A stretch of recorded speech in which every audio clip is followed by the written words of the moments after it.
Most founders sound exactly like the competition. If you want to be competitive in a crowded market, you can't just be better, you have to be different. I'm your host, Cameron Olds. And I'm Dallin Merrill, and we're here to talk about how you can avoid being mistaken for your competition, differentiate your brand, and ultimately create a lasting competitive advantage for yourself in the market. Welcome to Differentiate or Die.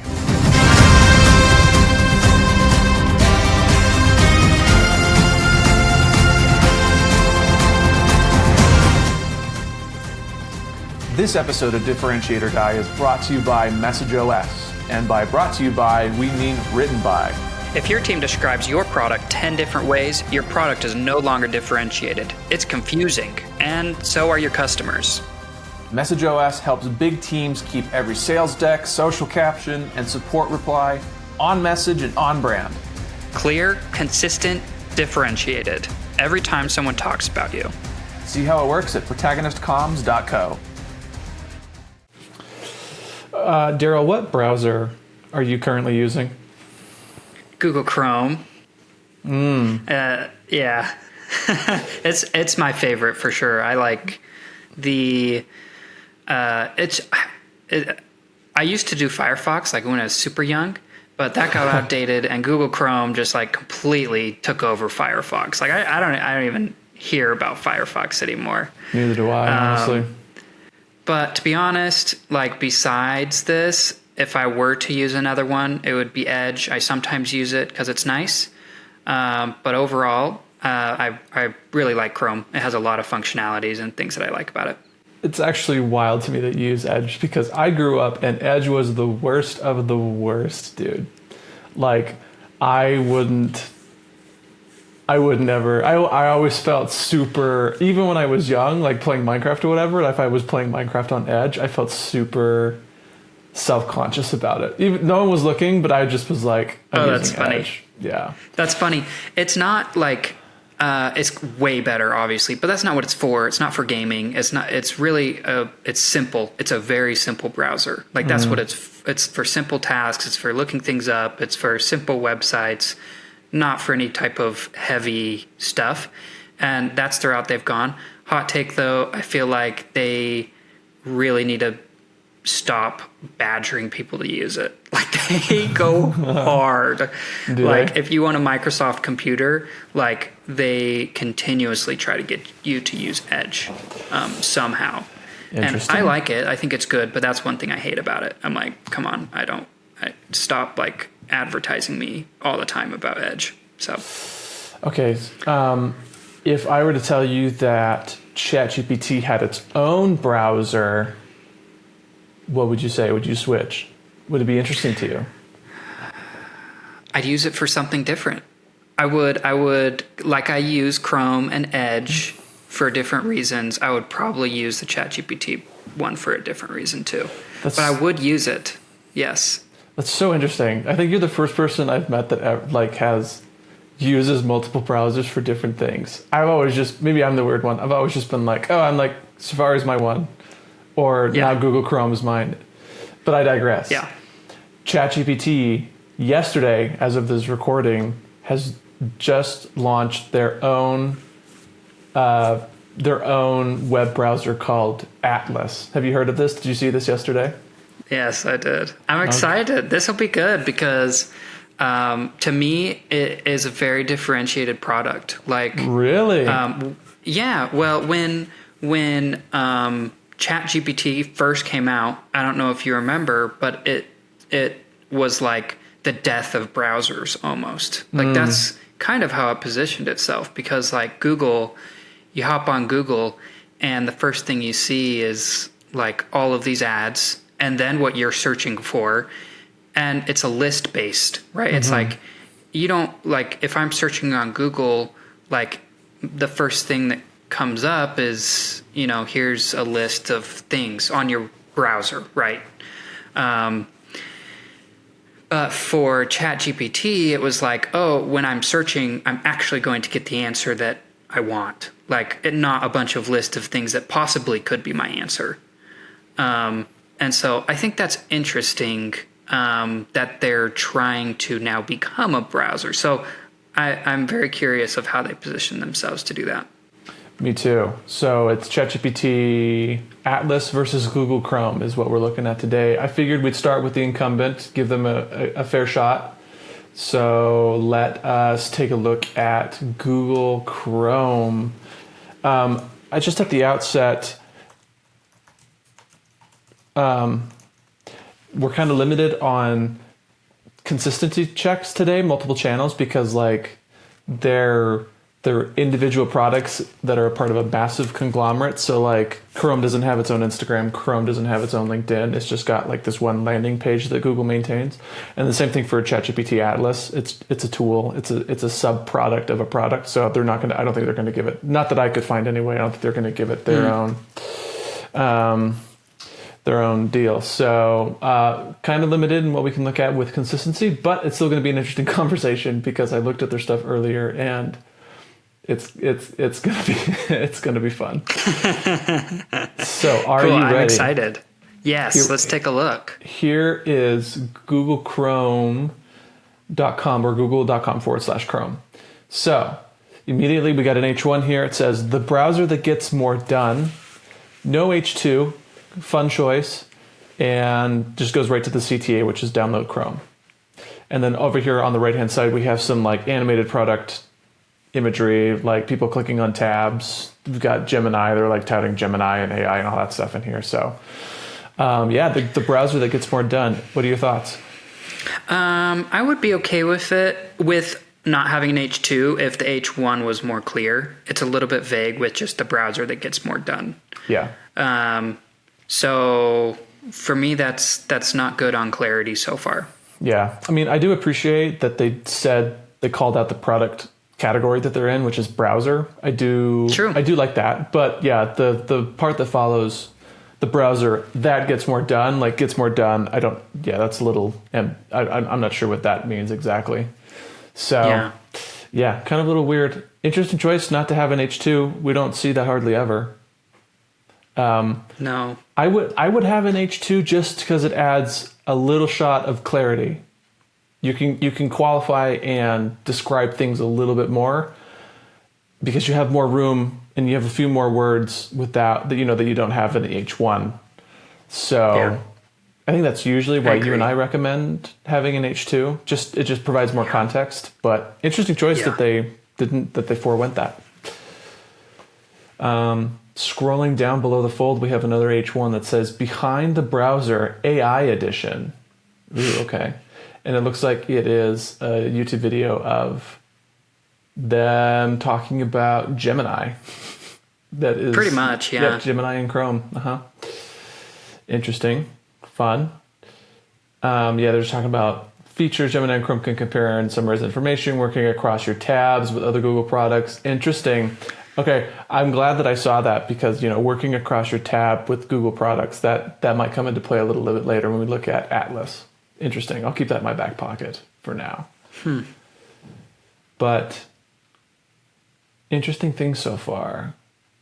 Scrolling down, we got an H3 here. The next chapter of Chrome, we're redefining Chrome with AI. Join the teams as they discuss how they're making Chrome safer and more helpful with new AI features. Oh, that's describing the video. So yeah, they're talking about AI up there. If we scroll down even further, we have another H1, a third H1 that says browsing boosted with built-in AI. Can you tell where we're going with this? Oh my gosh, yes. This is so bad. Here we go, down we go. On every tab, there's Gemini in Chrome. Gemini in Chrome is your personal AI assistant, helping you easily understand content on the web and get tedious tasks done using the context of your open tabs and browsing history. Interesting. AI mode, powerful AI search for your toughest questions, Google Lens, see anything, search anything. So now we're getting into what you and I would call success language benefits, individual features. The fourth H1, make it yours and take it with you. It's showing customization, how you can change colors and backgrounds on the tab. What are your thoughts so far? I mean, too much about it being about AI. Cameron, look. So as we're scrolling down on the top, there's a banner that has all of their supposedly differentiating factors. It says AI, and now we're in the yours section, right? Oh, It's yeah. talking about customization. And then to the right of that is the safe section. Next to that is the fast section. And then by Google and updates. Interesting. So that to me says this is what Chrome says is different about its own browser, is that it's based on AI, that it's customizable, that it's yours, that it's safe, a safer browser, and it's fast. Yeah. To me, 3 of those feel very baseline. Almost all of them feel very baseline. Like safe to me is the least baseline, potentially. Right. I could see, I mean, it feels like it needs to be a part of it. Like it needs to be a part of any browser for it to be safe. Right. But maybe Google does things differently to make it a little bit safer, potentially. If we go to safe while you browse, stay safe while you browse, that's the H1. We're looking at password manager, use strong passwords on every site. Safety check your safety level in real time with just one click. Privacy guide, keep your privacy under your control with easy to use settings. Enhanced safe browsing, browse with confidence that you're staying safe online. Yeah, I mean, Yeah, it didn't really tell me that it's safer. I don't know. yeah, because I know password. I mean, there's a dozen password managers out there. There's, I don't know, maybe safety check, because I know that there are filters that you can put on browsers, like extensions on Chrome. But it might be Yeah. interesting that it's built into Chrome. Yeah. I'm not entirely sure. It does. I agree with you that it all does just seem very run of the mill, very table stakes, very undifferentiated. Just kind of okay. I get it. Yeah, I'm pretty sure, the safe one, there's been some browsers that have gotten really heavy into that. Yeah, for sure. Like I'm pretty sure there's like a kids only browser that's like, if you want your kids to be safe online, like this browser's for you. And it like blocks like everything and lets you customize what's blocked. So I think that's a really good differentiation, target audience. You're going after target audience for that one. Yeah. But Chrome doesn't really do that. No. And like, I think I have used the safety filters. Or I have seen them. I haven't actually like gone in and programmed anything, but like, I think the out of the box safety filters will sometimes like block images or something like that. So I don't know how accurate it is, because I remember I can't remember what I was searching for, but I was searching one thing that was like totally innocuous. I was like, there should be nothing here that's weird. And it would blurt it out as safe search. So I was like, that's weird. Okay. Yeah. But I mean, hey, Yeah. I'm glad you're looking out for me, Google. Thanks for having my back. Yeah, agreed. Cameron, look up DuckDuckGo. DuckDuckGo. DuckDuckGo. Private protection, privacy, peace of mind. Switch to DuckDuckGo. It's private and free. Make DuckDuckGo your default search engine. What about the browser that actively protects your personal information? Interesting. This might be a future episode. I'd love to compare them. Protection. Okay, so but like, yeah, undifferentiated here. Protection, privacy, peace of mind. Yeah, like. Yeah. Oh, they even have, see how DuckDuckGo compares to Chrome, to Edge, to Safari, to Brave. Yeah, like, this is interesting. Search privately by default, chat privately with popular chatbots optional. Interesting, yeah. Yeah, so I mean, not entirely differentiated. Yeah, I mean, it on one of their pages, it talks about blocking most ad and cookie pop-ups, searching in chat without being tracked, and evading scams and data-hungry companies are like 3 of its like main things. So, yeah, I mean, interesting. It's all about your, keeping your personal information private. Yeah. Interesting. Well, let's look at ChatGPT Atlas now and kind of get a look at what they're doing. This is hot off the press. They launched this yesterday. So we're looking at it pretty much real time. So the H1 says ChatGPT Atlas, download for Mac OS. So that's almost as bad as Rivian's. This is Rivian. It's like, well, I know. I'm here. Okay, here we go. So, and then below that, it's a video showing, you've got ChatGPT chat like next to you on the right-hand side of the browser. So you constantly are able to chat with ChatGPT, all this stuff. Wall Street Journal looks like there's apps. Interesting. We were looking at an example of how it looked like they were trying to book a flight in chat with United Airways, and it was going to actually go and do some agentic stuff. So that might be interesting that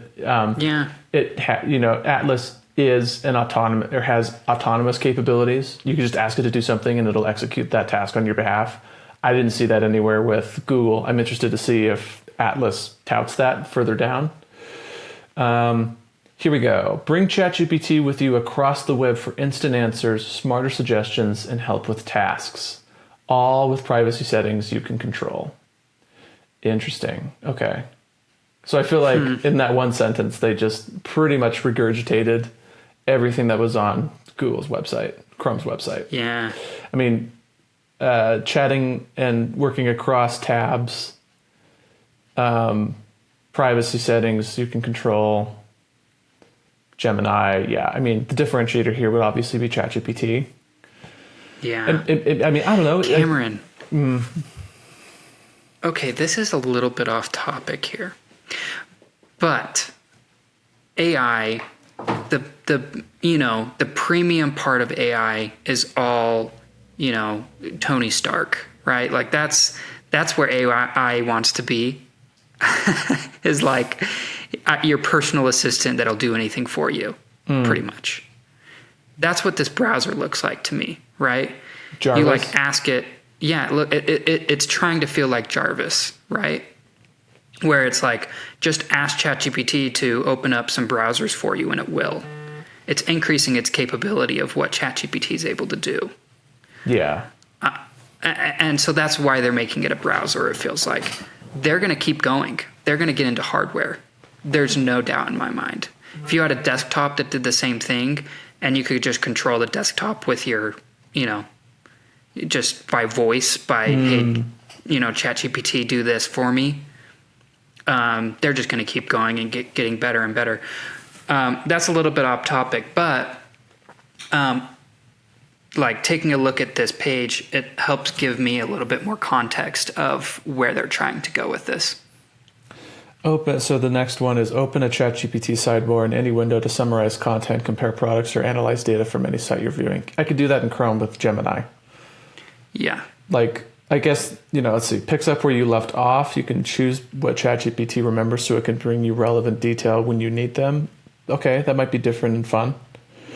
But again, like if you're looking at competitive, like short-term versus long-term advantage, like that's just a short-term thing because Chrome, Google could easily come up behind ChatGPT and code that. And do this. Yeah. And do the same thing. Yeah. Takes action for you. See, this is where I think it's interesting.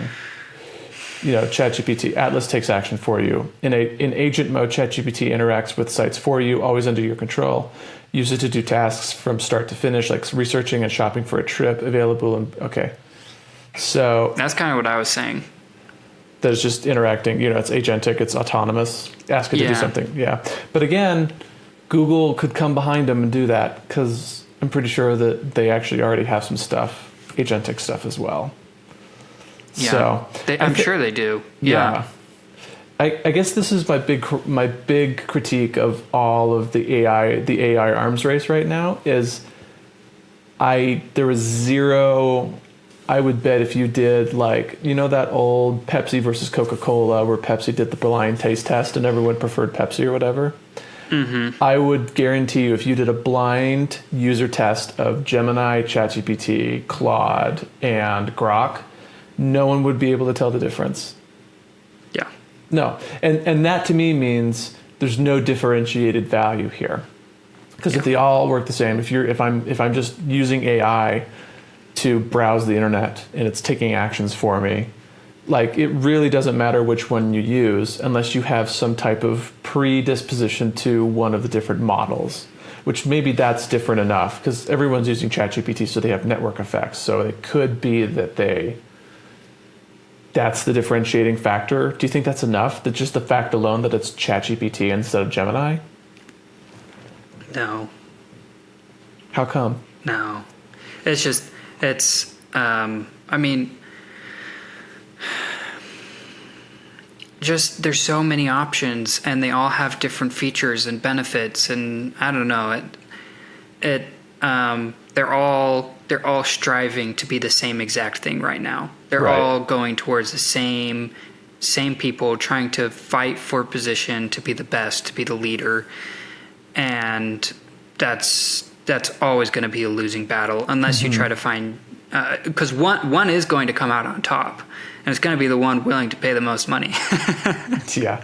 Or the whole frame of reference for me on this thing is ChatGPT is the one fighting uphill because Chrome has tens of millions of people True. on that. Yeah. Like if ChatGPT wants to win, like they're going to have to convince people to uproot all their browser history, all their accounts. Because that's the other thing too that Google fails to tout is like Chrome is connected to all your Google stuff. So if you're running a business, it has Google Analytics, it has Google Ads, it has YouTube. It's kind of like Apple in that sense. Yeah, it's a walled garden. All your stuff's already there. So how is ChatGPT going to convince tens of millions of people to completely uproot their browsing house and move into a new house? And what I'm seeing here is I don't think that it's enough to do that. I mean, here's what could happen if Google isn't willing to change. If it is willing to change, and it looks like it already is, it's already adopting these things, then Google's going to stay on top because it already has that walled garden. Right, I agree. If ChatGPT continues with this like agentic thing and makes it easier for you to browse, and Google stops doing that, then Google's going to lose. Yeah, agreed. So, it's kind of a weird thing. I'm not entirely sure. On differentiation, the question comes down, if I give them a star or not on differentiation comes down to, is it enough of a differentiation to have ChatGPT be the base instead of Gemini? And I don't know. I don't think that it is. No, So I'm not going to give them a star on differentiation. Consistency, can't really tell. Clarity, they were both clear. I'll give them a star for clarity. I think they both get 1 star for me. 1 star, and that's just for clarity. I don't think they're differentiated, and I don't think they are. Maybe they're consistent, but can't tell. So, moot point. Cool. What do you think? Yeah, I mean, I really didn't like Google's clarity. I felt like the H1 really got me. I hate it when your H1's bad. So I'm going to only give them a 0.5 star. But I do feel like ChatGPT gets a star. They're really trying to message right now anyway, but they got to do a better job. Come on. But yeah, that's what I would give them. This was a little bit weird episode today. It wasn't very no consistency metrics, but I think it demonstrates the point that when there's so many people vying after the same thing, you've got to maybe take a better look and say, should I go after a target audience? I actually feel like cloud might be doing that. I've been looking at some of the stuff they're putting out, and they are kind of positioning themselves a little bit. So it might be interesting to do that one day. But I think DuckDuckGo started that way too. There's ways to look into different target audience here and see if you can break into a different market. So if you guys need help with that, hit us up on protagonistcomms.co. We will do a message audit. We'll take a look at your website and your socials, see if you're clear, consistent, and differentiated. Thanks for joining us today. Talk soon. Peace.